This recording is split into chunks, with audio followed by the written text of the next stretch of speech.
Hello friends, income tax के cases की series में आज जो केस हम डिस्कस करेंगे वो फिर दोबारा सेक्शन 153D के अप्रूवल को लेकर के है, जो कि सर्च केसेस में सेक्शन 153A और सेक्शन 153C की असेसमेंट्स के लिए दिया जाता है। काफी सारी ट्रिब्यूनल्स के जजमेंट एसएससी के फेवर में आए हैं, जहां पर सर्च प्रोसीडिंग्स की जो असेसमेंट थी वो एक ऐसे अप्रूवल के बेसिस पर की गई जिनके परसुअल से ये पता चलता था कि वो अप्रूवल खाली नाम मात्र के लिए दी गई है। अप्रूवल मैकेनिकल है या नहीं, इसका एक बैरोमीटर ट्रिब्यूनल्स के द्वारा यह भी निकाला गया कि यदि एक कंसोलिडेटेड अप्रूवल दी गई है जहां पर खाली असेसिंग ऑफिसर ने अप्रूवल लेने के लिए अपने ज्वाइंट कमिश्नर को खाली ड्राफ्ट असेसमेंट ऑर्डर भेजे, अपना सर्च्ड मटेरियल नहीं भेजा, एसएससी के सबमिशंस नहीं भेजे, तो ऐसे केस में जो अप्रूवल्स एक कंसोलिडेटेड अप्रूवल दी गई और कई केसेस में तो ये अप्रूवल दो एसएससी के केस में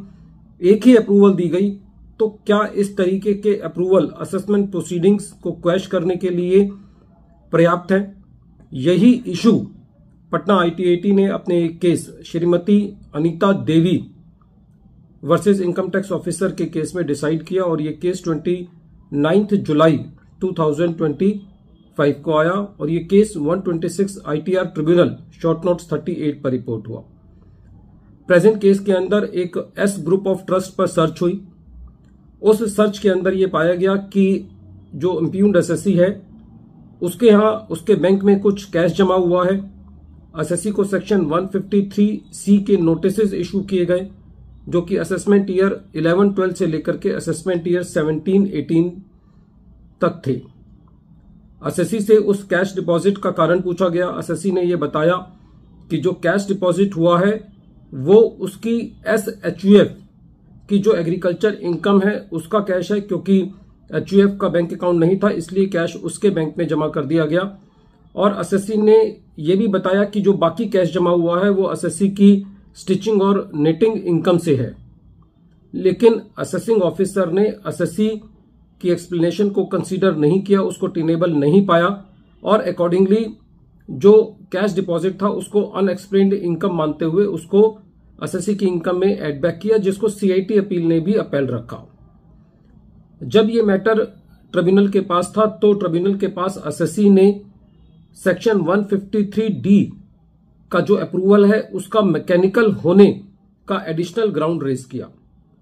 एसएससी ने अपने एडिशनल ग्राउंड रेज करने के लिए ऑनरेबल सुप्रीम कोर्ट के दो जजमेंट्स पर रिलाई किया। ये जजमेंट्स हैं jute corporation of India limited versus commissioner of income tax, जो कि 1991 का जजमेंट है और जो 187 आईटीआर पेज नंबर 688 पर रिपोर्ट हुआ, और दूसरा जजमेंट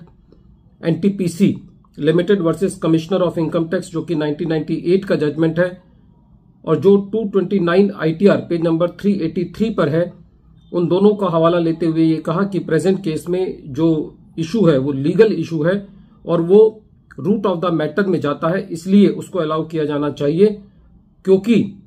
जो एडिशनल ग्राउंड एसएससी ने रेज किया है उसके लिए किसी और फैक्ट्स को लाने की जरूरत नहीं है रिकॉर्ड पर, इसलिए वो as a additional ground allow किया जाना चाहिए, जिसको ट्रिब्यूनल ने अलाउ किया। जब ये मैटर मैकेनिकल अप्रूवल का ट्रिब्यूनल ने सुना तो ट्रिब्यूनल का ये कहना था कि प्रेजेंट केस के अंदर फैक्ट से ये पता चलता है कि असेसमेंट ईयर 11-12 से असेसमेंट ईयर 17-18 तक एक कंसोलिडेटेड अप्रूवल दिया गया। ये अप्रूवल एक ही दिन में दिया गया और ये अप्रूवल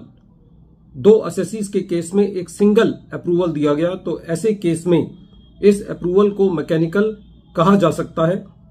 सेक्शन 153A और सेक्शन 153C की यदि प्लेन रीडिंग करते हैं तो उससे ये सामने आता है कि सेक्शन 153A और 153C का सेपरेट ईयर का सेपरेट नोटिस दिया जाएगा। इसी तरीके से